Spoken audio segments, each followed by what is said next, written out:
Pernah gak lu ngerasa kayak tangan lu tuh otomatis ngecek HP, padahal lu gak butuh apa-apa? Atau mungkin lu lagi duduk tenang, terus tiba-tiba kepikiran, siapa tahu ada notif baru, dan akhirnya lu scroll Instagram tanpa sadar. Yang lebih parah, pernah gak lu merasa otak lu tuh kayak browser dengan 50 tab kebuka, semuanya loading, tapi nggak ada satu pun yang bener-bener lu kerjain. Inilah anehnya hidup di era modern. Kita tuh hidup di dunia yang didesain supaya kita nggak bisa diam. Lu bangun tidur, HP nyala. Lu makan, HP di tangan. Lagi nongkrong pun HP tetap aktif. Kita pikir kita yang punya kontrol. Padahal justru kitanya yang dikontrol. Dan kalau gue bilang, sebenarnya itu bukan salah lu.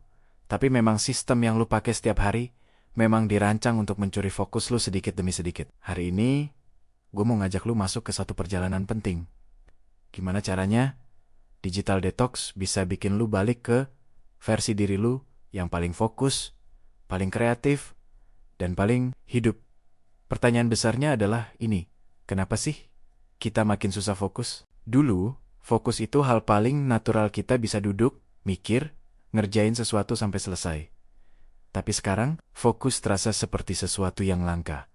Kayak barang antik. Gen Z, misalnya, lahir di dunia yang notifikasinya nggak pernah tidur. Sementara generasi sebelumnya tumbuh dalam ritme hidup yang lebih pelan, lebih sunyi, lebih linear. Itu sebabnya banyak orang tua atau generasi di atas bilang, kok gampang banget terdistraksi, padahal mereka nggak tumbuh dengan frekuensi notifikasi yang sebanyak ini. Bahkan perspektif orang terhadap fokus pun berubah. Dulu, fokus dipandang sebagai kemampuan dasar. Sekarang, fokus dianggap keahlian yang harus dipelajari ulang. Dan ironisnya, kita hidup di dunia yang bilang kita harus produktif. Tapi di saat yang sama memberi kita 10.000 alasan untuk terdistraksi tiap jamnya. Masalah utamanya bukan cuma soal kita main HP terlalu banyak.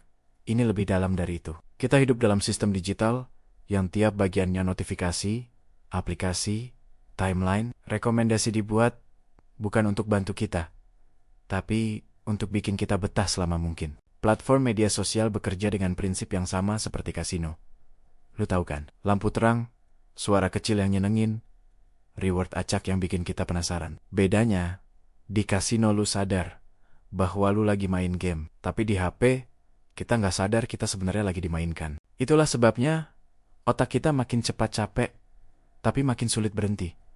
Setiap scroll itu kayak lemparan dadu. Kadang kita lihat sesuatu yang seru, kadang enggak, tapi rasa penasaran itu bikin kita terus balik lagi. Dan ini menciptakan hambatan besar untuk generasi sekarang. Sulit fokus, sulit diam, sulit hadir. Mau mulai kerja, langsung kepikiran HP, mau istirahat, malah buka TikTok. Mau tidur, tapi tiba-tiba scroll 1 jam. Dan sistem ini berjalan tanpa kita sadari. Kita pikir kita multitasking, tapi sebenarnya kita cuma lompat-lompat dari satu distraksi ke distraksi lainnya. Yang bikin parah, ini bukan cuma soal kebiasaan. Secara psikologis, ada loop di otak kita yang namanya dopamin loop. Setiap kali lu buka HP dan nemu sesuatu yang menarik, otak lu ngasih hadiah kecil. Dan hadiah ini bikin lu pengen balik lagi. Makanya kita suka bilang, scroll bentar doang, tapi ujung-ujungnya 30 menit hilang tanpa sadar. Kita sering mikir kita butuh hiburan. Padahal, yang sebenarnya kita cari adalah pelarian. Pelarian dari rasa bosan, cemas, atau perasaan kosong yang kita sendiri nggak tahu datang dari mana. Masalahnya, ketika hidup lu penuh distraksi, otak lu nggak pernah diam. Dan ketika otak nggak pernah diam, lu nggak pernah bener-bener merasa damai. Ada hal menarik di sini. Manusia sebenarnya butuh kesunyian mental supaya bisa kreatif, berpikir jernih, atau merasakan hidup secara penuh.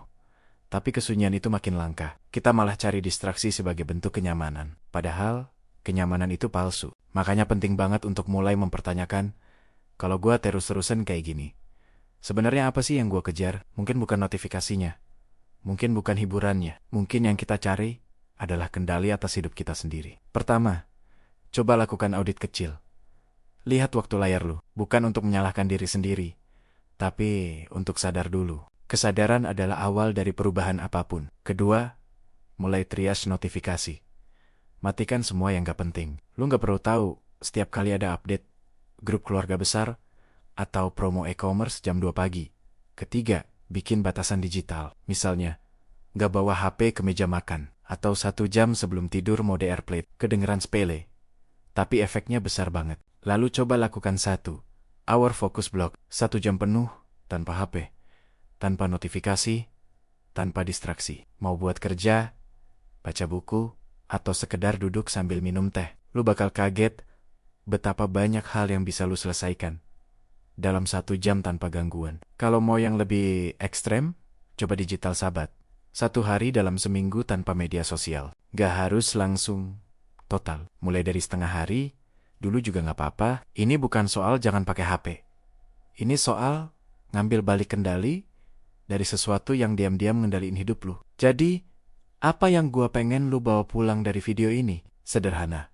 Fokus itu bukan hal yang hilang. Fokus cuma tertutup oleh ribuan distraksi kecil yang lu kumpulin setiap hari tanpa sadar. Dengan langkah kecil kayak mute notifikasi, bikin zona bebas HP, atau kasih waktu buat otak lu, diam lu bisa mengembalikan kendali itu. Kita memang hidup di dunia yang serba cepat, serba sibuk, serba bising. Tapi bukan berarti lu harus ikut terus terbawa arus. Lu bisa pilih ritme lu sendiri. Lu bisa pilih kapan harus berhenti. Lu bisa pilih kapan mau hadir penuh. Dan kalau lu ngerasa hidup lu akhir-akhir ini terlalu penuh distraksi, mungkin ini saatnya buat mulai digital detox kecil-kecilan. Karena kadang, untuk maju, kita harus berani mematikan sesuatu. Kalau lu suka video kayak gini, jangan lupa like dan komentar. Gue pengen tahu bagian mana yang paling ngena buat lu. Dan kalau lu butuh konten tentang produktivitas, fokus, atau self-improvement lainnya, subscribe aja. Kita belajar bareng, kita berkembang bareng.